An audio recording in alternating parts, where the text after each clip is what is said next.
On the Napoli team and in their defence, a player that, well, he's been connected with a move to Chelsea, to Manchester United, the Senegalese player, Koulibaly. How do you rate him, Didi? Well, I think he's been outstanding since he came to Italy.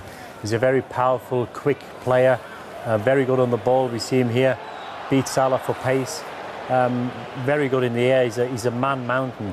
He's got the physical presence. I think he's got the technical ability to play, and he's quick. Yeah, he's not scared of showing Salah down the line, nicks the ball and wins it. And Liam called him the United Nations before. If you've got 9 or 10 nations in your team, you need players. Somebody has to speak and organise. Look at this.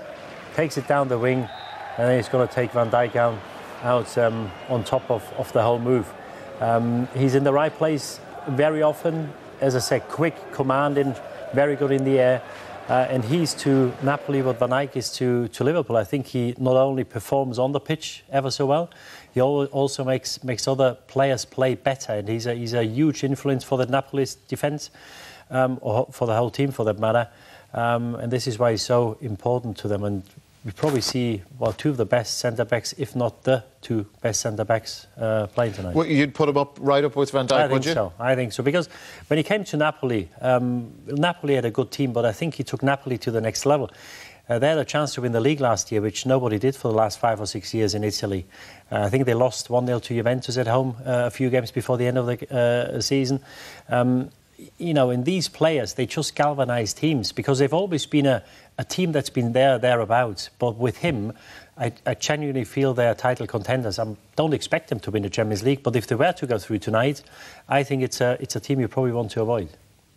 Can they afford to keep him, Liam? Well, I think down through the years, you've always associated great defenders with Italians. And I think Chiellini is getting on in years. And these 2 guys now, Van Dijk and Koulibaly, are the new guys on the block. They really are the 2 best centre-backs in Europe. It's unusual for players to be so tall and so commanding and yet have that pace. They've both got real pace. Yeah, like they're talking about a fee of maybe 100 million. Now, Van Dijk was 75.